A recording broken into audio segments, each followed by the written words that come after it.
की साड़ी जिसको आज मैं पहनूंगी ओणम के सेलिब्रेशन में।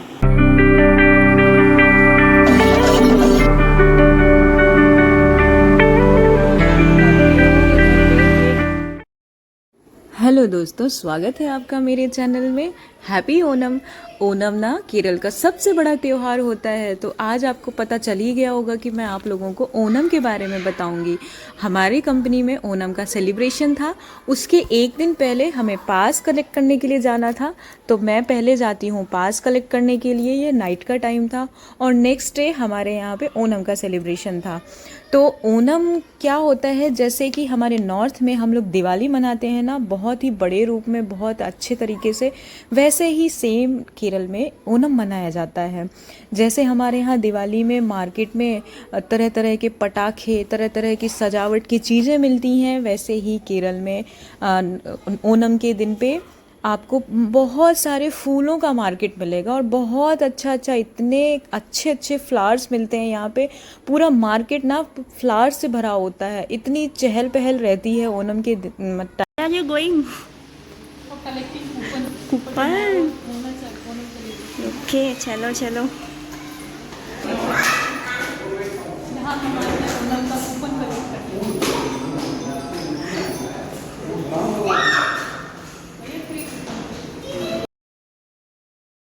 ओणम 10 दिन का सेलिब्रेशन होता है। तो जो पहला दिन होता है वो अनंत होता है।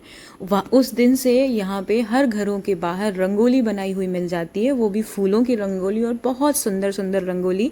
जैसे हमारे नॉर्थ में हम लोगों का जो दीपावली का त्यौहार होता है वो दशहरे से स्टार्ट हो जाता है, तो वैसे ही यहाँ पे भी पहले दिन अनंत, उस दिन से रंगोली बनाई हुई मिल जाती है। और जब ओणम चलता है ना, ओणम के टाइम पे केरल की चहल पहल देखने लायक होती है। उस टाइम पे पूक्कलम की जो प्रतियोगिता होती है, पूक्कलम बेसिकली फूलों की जो रंगोली है उसको केरल में पूक्कलम बोलते हैं। तो उस टाइम पे यहाँ पे बहुत जगह प्रतियोगिताएं होती हैं पूक्कलम की। नाव की रेस होती है, ओणम के बाद होती है नाव की रेस। और वो जो नाव की रेस होती है, जिसको मैंने अभी इसके पहले एलएपी वाले ब्लॉग में बताया था, वो जो नाव होती है ना, वो 100 से 120 फीट लंबी होती है और उसमें कम से कम 100 से 140 नाविक होते हैं। और वो नाव ना, वो मतलब सबसे फेमस नाव की रेस होती है, जो पूरे इंडिया में सिर्फ यहीं पे होती है।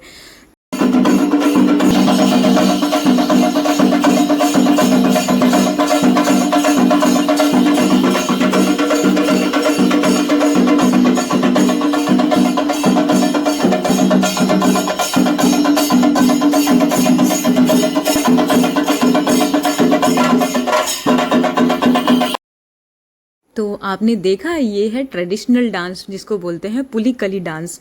यहाँ पे टाइगर्स हंटिंग हो रही है, ये दिखाता है आपकी बहादुरी को। तो यहाँ पे ना ये जो मतलब डांसर्स हैं, ये बहुत ट्रेंड होते हैं और इनको जो पेंट किया हुआ है ये पूरा ऑयल पेंटिंग होता है। इसके अलावा एक तिरुवातिरिकली डांस भी होता है, जो लेडीज़ यहाँ की साड़ी पहन के डांस करती हैं। और तीसरा है कथकली डांस, जो कि आप लोगों को सबको पता है, वो तो बहुत ही फेमस है। तो ये सारे यहाँ पे ओणम के टाइम पे जगह जगह पे ये सारी चीज़ें भी होती हैं। और ये है महाबली राजा। महाबली राजा के बारे में ऐसा बताया जाता है कि ये जो राजा थे ना, ये बहुत दानी थे, ये अपनी प्रजा को बहुत खुश रखते थे। इनके राज्य में इनकी प्रजा कभी परेशान नहीं रही, कभी भी गरीबी से नहीं मरी, कभी भुखमरी नहीं रही। इनके टाइम पे सारी प्रजा बहुत खुश रहती थी। तो ये बहुत बड़े दानी थे। और ओणम के टाइम पे मतलब दान का बहुत ज़्यादा महत्व होता है। केरल में सबसे अच्छी बात यह है कि आप ओणम के टाइम पे आपको हर कम्युनिटी के लोग ओणम मनाते हुए देखेंगे। ये बहुत अच्छा लगता है देखकर, क्योंकि महाबली राजा अपनी प्रजा को हमेशा खुश रखते थे। उनके राज्य में कभी प्रजा को कोई परेशानी नहीं हुई। तो उनकी जो प्रजा थी वो महाबली राजा को भगवान मानने लगी थी। देवतागण ने जब ये देखा तो उन्हें थोड़ा ईर्ष्या हुई। उन्होंने भगवान विष्णु से बोला कि इनका कुछ उपाय करो। तो भगवान विष्णु ने 5वां अवतार रखा, जो कि वामन अवतार था। और वो जब महाबली राजा अश्वमेध यज्ञ कर रहे थे तब वो वहाँ पर पहुँचे। महाबली राजा ने जब उन्हें देखा तो उन्हें बहुत खुशी हुई। फिर भगवान विष्णु ने उनसे 5 गज जमीन मांगी। और तो महाबली राजा तैयार हो गए देने के लिए। और उसी टाइम पे भगवान विष्णु ने वामन अवतार से एक विशाल रूप धारण किया और उन्होंने पूरे ब्रह्मांड को 2 चरणों में ढक लिया और तीसरे के लिए फिर जगह ही नहीं रह गई। तो तीसरे के लिए महाबली राजा ने अपना सिर आगे कर दिया और तीसरे के टाइम पे भगवान विष्णु ने उनके सिर पे रख दिया। तो इस तरीके से उनका उद्धार हुआ और वो पाताल लोक के राजा बन गए। फिर भगवान विष्णु ने उनसे बोला कि अब आपको क्या चाहिए। वो बहुत खुश हुए भगवान विष्णु। तो महाबली राजा ने उनसे बोला कि मुझे अपनी प्रजा से साल में एक बार मिलने दिया जाए। इस वजह से यहाँ के लोगों का ये मानना है कि ओणम के टाइम पे महाबली राजा अपनी प्रजा से मिलने आते हैं। तो ये सारी चीज़ें करवाई जाती हैं, सद्या करवाई जाती है। और ये हमारे BPCL में नाश्ता वगैरह चल रहा था, तो मैंने ये सब भी रिकॉर्ड किया। अब चलते हैं अंदर जो प्रोग्राम्स हो रहे हैं।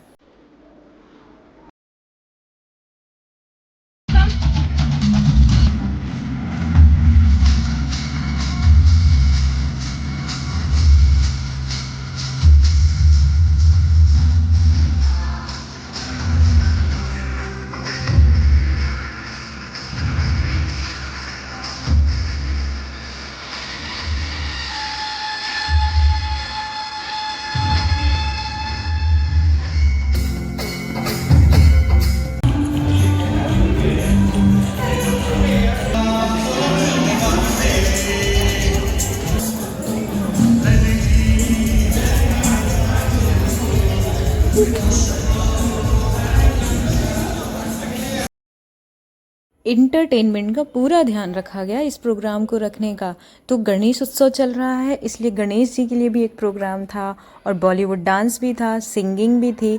तो आपको सुनना है, मलयालम सॉन्ग सुनना चाहोगे क्या आप? मलयालम सॉन्ग बहुत अच्छा लगता है। तो आइए अब सुनाते हैं मलयालम सॉन्ग।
कशिश डांस कर रही है।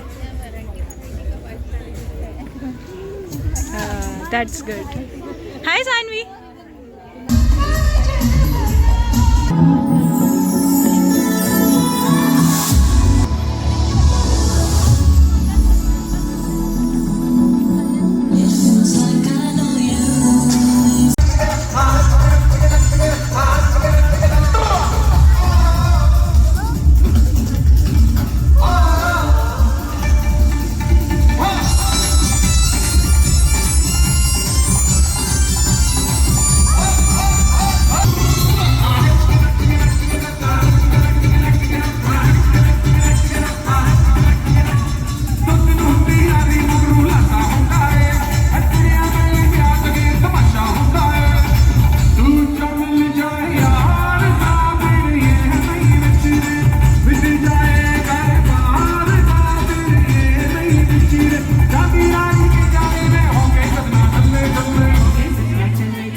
टाइगर का हुक्म।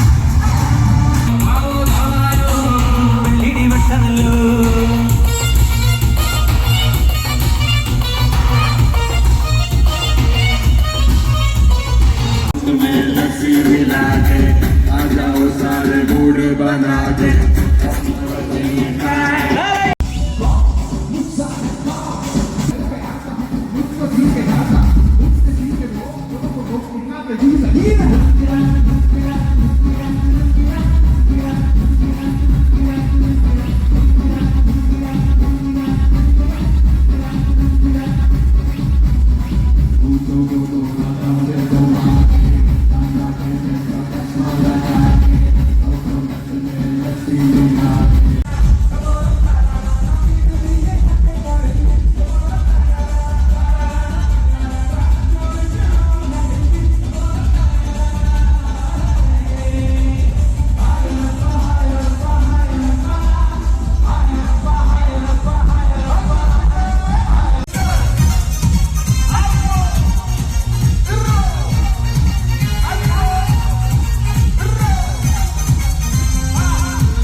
तो आइए अब मैं आपको ओणम सद्या के बारे में बताती हूँ, जिसको ओणम सद्या बोलते हैं, तिरु ओणम सद्या बोलते हैं। ये लास्ट डे किया जाता है, ओणम के लास्ट डे 10वें दिन, और 11वें दिन महाबली की जो प्रतिमा होती है ना, उसको एक पवित्र नदी में, पवित्र जल में विसर्जित किया जाता है।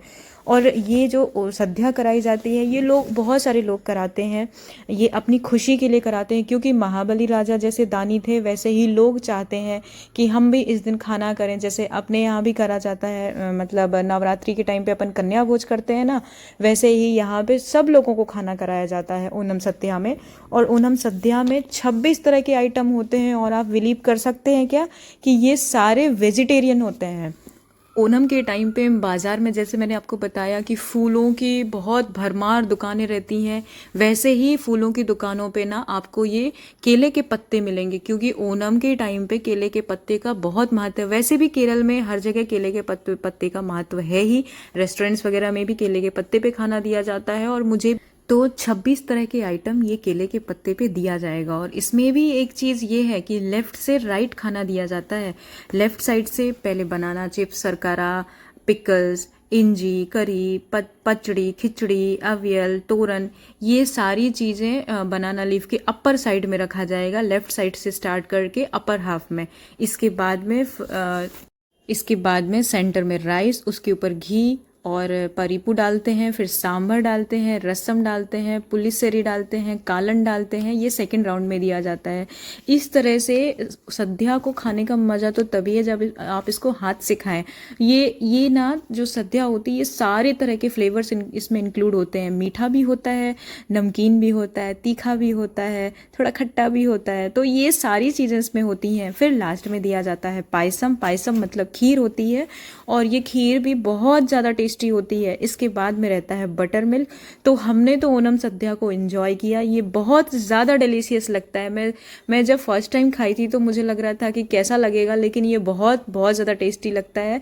तो आप भी जब केरल आए ना, तो इसको आप ज़रूर ट्राई करिएगा और कोशिश करिए ओणम के टाइम पे आने का, क्योंकि ओणम के टाइम पे जब आप आओगे ना, तो यहाँ पे आपको बहुत सारी चीज़ें देखने के लिए मिलेंगी। ओणम कैसे मनाया जाता है, ओणम के टाइम पे क्या क्या प्रोग्राम्स होते हैं, कैसे यहाँ पे बाज़ारों में चहल पहल होती है। तो ये था हमारा ओणम वाला ब्लॉग। कैसा लगा आपको हमें ज़रूर बताइएगा। मिलते हैं नेक्स्ट ब्लॉग में। Bye bye.